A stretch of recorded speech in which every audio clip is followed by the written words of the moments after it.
여러분 안녕하십니까? KBS 뉴스입니다. 북한이 다시 대규모 대남 전단 살포를 예고했습니다. 이번에는 살포 전단의 양과 풍선 개수까지 밝혔는데요. 정부는 즉각 중단을 촉구했지만 북한의 전단 살포는 시기의 문제일 뿐 기정사실로 굳어지고 있습니다. 또 판문점 선언 이후 철거했던 대남 확성기 방송 시설을 다시 설치하는 움직임도 포착됐습니다. 첫 소식 이효영 기자입니다. 역대 최대 규모의 전단 살포 투쟁을 위한 준비가 끝나가고 있다. 북한 매체들이 오늘 일제히 보도한 내용입니다. 전단의 양은 1,200만 장, 이를 실어 보낼 풍선도 3,000여 개나 준비했다고 밝혔습니다. 남한의 깊은 중심까지 살포할 수 있는 여러 가지 수단도 준비됐다고 언급했는데 풍선 이외에 여러 장치를 이용해 서울 등 수도권까지 날려보내겠다는 것으로 해석됩니다. 특히 전단 이외에도 오물이라는 단어를 쓴 점이 주목됩니다. 일화와 오물, 그것을 수습하는 것이 얼마나 골치 아픈 일이며 얼마나 기분 더러운 일인가 하는 것을 한번 제대로 당해보아야 버릇이 떨어질 것이다. 전단에 섞어 다른 것까지 날려보낼 가능성도 있습니다.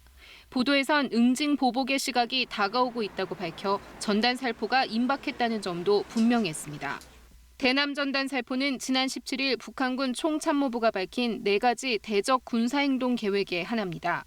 당 중앙군사위 개최 직후 실행될 가능성이 높습니다. 빠른 시일 내에 당 중앙군사위의 승인을 받아서 추진할 것으로 밝혔기 때문에 조만간 전단지 살포가 이루어질 것으로 예상이 됩니다. 정부는 전단 살포 계획을 즉각 중단할 것을 촉구했습니다. 남북 관계 발전에 아무런 도움이 되지 않는 대남 전단 살포 계획을 즉각 중단할 것을 촉구합니다.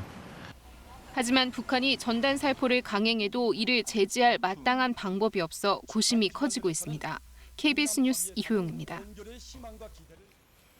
존 볼턴 미국 전 국가안보보좌관의 회고록이 논란이 일고 있는데요. 이 회고록의 출간 전 백악관이 검사하고 수정이나 삭제를 요청한 목록을 KBS가 입수했습니다. 북미 또 남북의 내밀한 협상 내용을 전한 볼턴 회고록에서 백악관은 어떤 부분을 얼마나 고치고 빼달라고 했을까요? 워싱턴에서 김은규 특파원이 전해드립니다. 백악관 국가안전보장회의가 볼턴 회고록을 4월 27일 받아 검토하고 만든 요구 목록입니다. 17페이지 분량으로 414곳에서 수정과 삭제를 요구했습니다. 남북미 관련 사안이 상당수입니다. 볼턴은 판문점 남북정상회담 앞두고 정의용 청와대 안보실장과 만난 뒤 트럼프 대통령에게 보고합니다. 문재인 대통령과 밀접한 협력이 필요한데 그 이유를 북한의 한미균열 시도 방지라고 했습니다. 백악관은 문 대통령과 더욱 협력하지 않으면 회담이 결렬될 수 있다로 바꾸라고 요구하고 한미균열 시도는 삭제하라고 했습니다. 전략 노출을 꺼린 걸로 보이는데 볼턴은 거부합니다. 한국의 의제가 미국의 의제는 아니다라고 단정했는데 백악관은 항상이란 단어 추가를 요구합니다. 한국의 의제가 항상 미국의 의제인 것은 아니다로 달라집니다. 상대국을 배려한 최소한의 외교적 수사를 넣으라는 건데 볼턴은 받아들입니다. 문 대통령에 대한 볼턴의 불편한 감정은 백악관도 막지 못했습니다.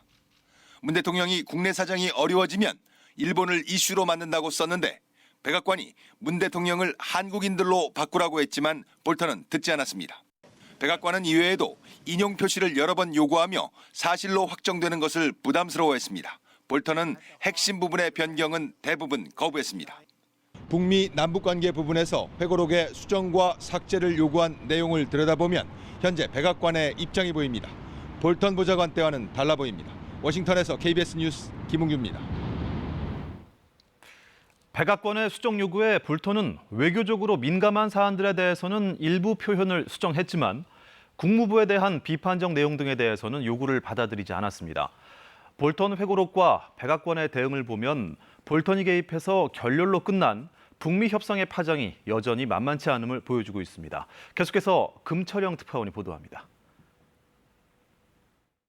회고록에서 밝혔듯 볼턴은 하노이 회담에서 북한과 어떤 합의도 하지 않는 게 최선이라고 생각했고 결과는 그가 원하던 대로였습니다.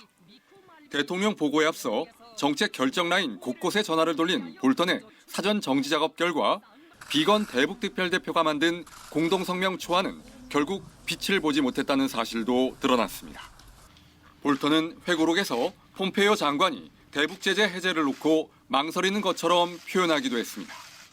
그런데 백악관이 수정을 요구한 목록을 보면 폼페이오 국무장관이 말했다고 표현한 부분을 볼턴 자신의 생각을 표현한 것으로 고치라고 요구한 부분도 눈에 띕니다. 볼턴이 대북 외교가 유약했다며 외교 라인을 공격하면서 정작 국가안보 보좌관이었던 자신은 쏙 빠지는 언급을 해선 안 된다는 뜻으로 읽히는 대목입니다. 하지만 볼턴은 이 요구엔 응하지 않았습니다. 트럼프 대통령이 김 위원장에게 전면적 제재 해제 대신 부분적인 제재 해제와 같은 건 어떤지 물어봤다는 문장에서 구체적인 내용은 삭제하라고 했지만 볼턴은 거부했습니다. Well, I was very concerned that he would give away things that he didn't need to give away. 자신의 회고록을 두고 백악관과 티격태격하는 상황에서도 볼턴이 버티고 있는 건 미 공화당 일각에서도 그의 주장에 공감하는 이들이 적지 않다는 방증으로 보입니다. 결렬로 끝난 하노이 회담의 파장이 여전히 계속되고 있다는 점도 시사하는 바가 적지 않아 보입니다. 워싱턴에서 KBS 뉴스 김철영입니다. 오늘 저녁 8시 반쯤 전남 여수 국가산업단지에 있는 삼남석유화학 공장에서 폭발음과 함께 불이 났습니다. 소방당국은 소방차 20여 대와 소방대원 200여 명을 투입해 진화 작업을 벌였으며 인명피해는 없는 것으로 전해졌습니다.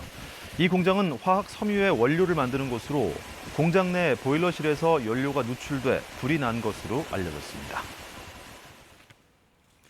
포장 쓰레기를 줄이기 위해 앞으로 1+1 상품 등에 대해서는 재포장이 금지됩니다. 애초 다음 달부터 현장에 적용될 예정이었지만 기준이 모호하다는 업계의 불만이 잇따르면서 본격적인 시행이 내년으로 늦춰졌습니다. 김진화 기자의 보도입니다. 대형마트 식품 판매대.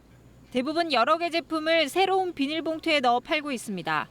2+1 상품도 역시 재포장돼 있습니다. 포장을 뜯고 나면 쓰레기는 배로 쌓입니다. 굳이 포장을 여러 번 해서 사서 가면은 집에서 포장을 뜯으면 포장지가 너무 많이 나와요. 편의점에도 이런 판촉 행사가 많지만 묶음 포장은 거의 없습니다. 할인 정보를 보고 제품을 가져가면 결제 시 깎아줍니다. 2+1 뭐 그런 거 있는데 편의점은 그냥 저희가 갖고 오잖아. 그런 거가 저는 괜찮은 것 같아요. 과도한 포장재 줄이자며 다음 달부터 적용하기로 한 재포장 금지법의 시행 시기가 사실상 6개월 뒤로 늦춰졌습니다. 재포장의 기준이 문제가 됐습니다. 제품을 2개 이상 함께 포장하거나 증정품, 사은품을 함께 포장한 경우 등 판촉을 위해 여러 개를 묶어 전체를 다시 포장한 건 규제 대상입니다. 하지만 라면 5개들이 묶음 할인 제품과 종합 선물 세트 등은 공장 출시 단계부터 묶음으로 생산된다는 이유로 제외됐습니다.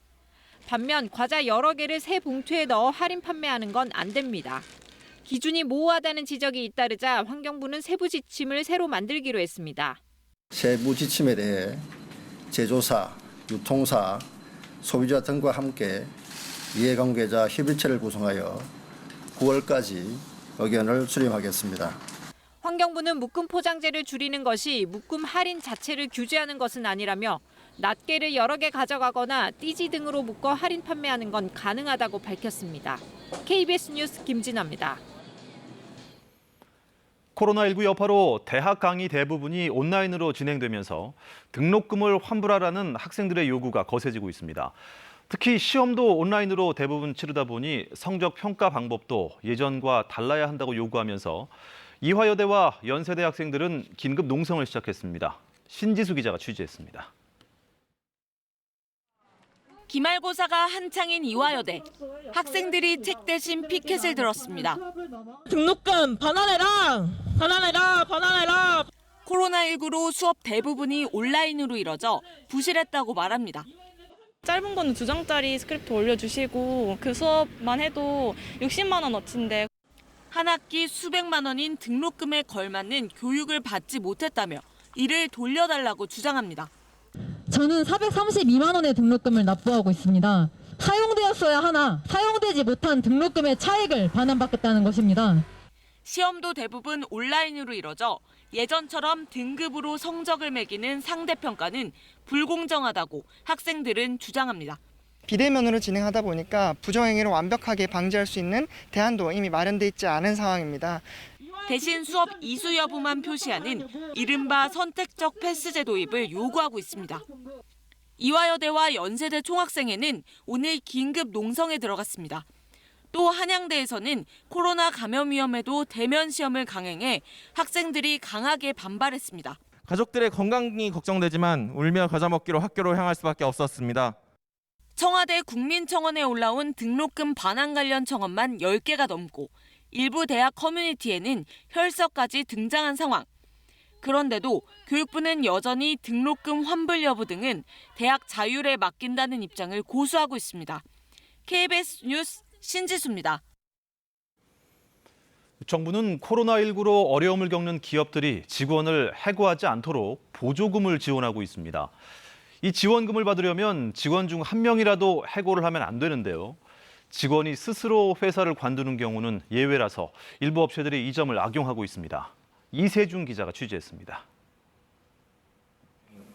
A씨는 올해 4월 코로나19로 경영이 악화됐다며 회사로부터 퇴사하라는 통보를 받았습니다. 권고 사직으로 처리해달라고 했더니 회사 측은 정부 지원금을 못 받는다며 거부했습니다. 하지만 A씨 입장에서는 자발적으로 퇴사하면 실업급여를 못 받습니다. A씨의 반발에 회사는 퇴사 방침을 처리하는가 싶더니 노골적으로 A씨를 괴롭히기 시작했습니다. 제 차례도 아닌데 화장실 청소를 시키고 회식도 저 빼고 할 때도 많고 또 전 디자인 담당인데 일이 없다면서 관련 없는 수정 업무를 시키고 있습니다. 회사 사정으로 직원을 해고하면 고용유지 지원금 등 정부 보조금을 받을 수 없지만 자진 퇴사는 예외인데요. 일부 업체들이 이 점을 악용해 스스로 회사를 나가도록 강요하는 겁니다. 그래도 버티면 퇴직금을 무기로 직원을 압박하기도 합니다. B씨는 회사가 권고사직 처리를 해주고도 퇴직금을 주지 않아 문제 제기를 했습니다. 그러자 회사 측은 실업급여를 받을 수 있게 처리해준 게 퇴직금이지 않냐는 황당한 답변을 했습니다. 그러면서 자진 퇴사로 정정해 퇴직금을 받던지 아니면 그냥 실업급여만 받으라고 버텼습니다. 자진 퇴사 강요나 권고사직 뒤의 퇴직금 미지급은 모두 근로기준법 위반입니다.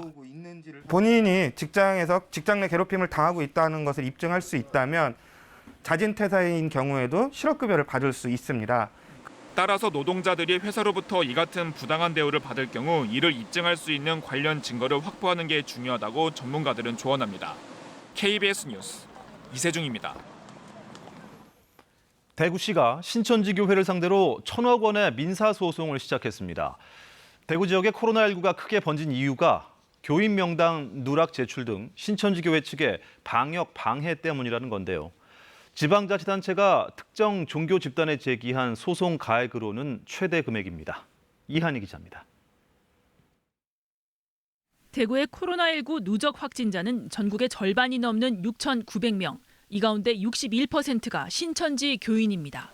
진단검사 비용부터 입원 치료비, 생활치료시설 운영비 등 역시 신천지 환자에게 가장 많이 들었습니다. 대구시가 재난안전기본법에 따라 신천지 교회와 이만희 총회장을 상대로 총 방역비의 3분의 2에 해당하는 1,000억 원의 손해배상 청구 소송을 낸 이유입니다. 신천지 교회 측이 교인 명단과 집합시설 명단을 누락해 방역 활동을 방해했다는 겁니다. 코로나19로 피해를 입은 시민의 마음을 조금이나마 위로하고 신천지 교회 측에 법적 책임을 묻고 문제는 코로나19 확산과 신천지 교회의 인과관계를 어떻게 명확히 규명하느냐입니다. 31번 확진자가 대구 초발 환자임이 입증되지 않은 상황에서 과연 신천지의 책임을 어느 정도까지 물을 수 있을지가 쟁점이 될 전망입니다. 대구시는 신도명단 누락 혐의로 신천지 교회 간부 2명이 경찰에 구속된 사실을 언급하며 승소를 자신하고 있습니다. 위험을 가진 감염원이 정부 당국 혹은 방역 당국의 관리에서 벗어나게끔 했다는 그 자체가 방역 초기에 골든타임을 놓치게 하고 수많은 비용을 양산하게 만들었다는. 대구시는 방역비 내역을 추가로 산출하고 있다며 손해배상 청구 금액이 더 늘어날 수 있다고 밝혔습니다. 하지만 신천지교회 측은 오히려 자신들이 피해자라고 주장해 앞으로 긴 법적 다툼이 예상됩니다. KBS 뉴스 이한입니다. 경남 창녕에서 초등학생 딸을 상습 폭행하고 학대한 혐의를 받고 있는 의붓 아버지가 오늘 검찰에 넘겨졌습니다. 입원 치료 중에 경찰 조사를 받은 친어머니는 학대 혐의 일부를 시인했습니다. 윤경재 기자의 보도입니다. 경찰은 오늘 35살 의붓아버지의 딸 학대 혐의에 대해 조사를 마치고 사건을 검찰에 넘겼습니다. 경찰은 의붓아버지가 뜨거운 프라이팬을 이용해 딸에게 화상을 입혔고 욕실에서도 학대한 것으로 결론냈습니다. 입원 치료 중인 친어머니는 병원에서 조사했습니다. 친어머니는 딸의 목을 쇠사슬로 묶고 멍이 들고 상처가 나도록 때린 혐의를 인정했습니다. 그러나 학대 의도가 없었고 글루건 등 압수한 도구를 쓰지 않았다고 말했습니다. 친어머니는 딸이 계속 집을 나간다고 말해 화가 나 폭행했다고 진술했습니다. 경찰은 의붓아버지와 함께 친어머니도 기소 의견으로 검찰에 송치했습니다. 죄송합니다. 학대한 혐의 인정하십니까? 경찰은 가중처벌을 받을 수 있는 아동학대처벌법상 상습학대 혐의를 적용했습니다. 경찰은 이들 부부가 올해 1월 경남 거제에서 창녕으로 이사한 이후 학대 정도가 심해진 것으로 보고 있습니다. 아동학대 처벌법을 적용한 것은 아동의 신체에 대한 피해가 심각하고 또 흉기로 볼 수 있는 여러 가지 도구를 사용했기 때문입니다. 경찰은 의붓 동생 3명은 학대당한 정황을 확인하지 못했습니다. 동생들도 현재 경남의 한 보호시설에 머물고 있습니다. KBS 뉴스 윤경재입니다. 낮 동안 강한 볕이 내리쬐면서 서울의 한낮 기온이 35.4도까지 올랐습니다. 6월 기온으로는 62년 만에 가장 높은 기록인데요. 경기도 안성은 38도, 강원도 화천은 36.5도까지 올라서 중부 내륙 지역은 올 들어 가장 더운 날씨를 보였습니다. 계속해서 폭염특보가 이어지겠습니다. 중부 내륙과 전북 내륙, 경북 내륙 지역에는 폭염주의보가 발효 중인 상태인데요. 기온이 점차 낮아질 것으로 예상되지만 이 고기압이 동쪽으로 이동하면서 남쪽에서 덥고 습한 공기가 유입되겠습니다. 그 영향으로 체감온도가 33도를 웃도는 곳이 많겠는데요. 기온 자세히 보겠습니다. 아침 기온 20도를 조금 넘어서는 곳이 많겠고 낮 기온은 내륙을 중심으로 크게 올라 덥겠습니다. 대구의 낮 기온 34도, 춘천 33도, 서울과 철원은 32도까지 오르겠지만 해안가는 30도를 밑돌면서 비교적 선선하겠습니다. 물결은 전해상에서 비교적 잔잔하게 일겠습니다. 수요일부터 금요일까지 전국 곳곳에 비가 내리면서 더위가 주춤하겠습니다. 날씨였습니다. 부산항에 입항한 러시아 국적 냉동 화물선에서 코로나19 확진자가 16명 발생해 당국에 비상이 걸렸습니다. 하역 작업 등을 위해서 화물선에 올랐던 부산항운 노조원 등 160명은 접촉자로 분류돼 긴급 격리됐습니다. 이상으로 KBS 뉴스를 마칩니다. 시청해주신 여러분 고맙습니다.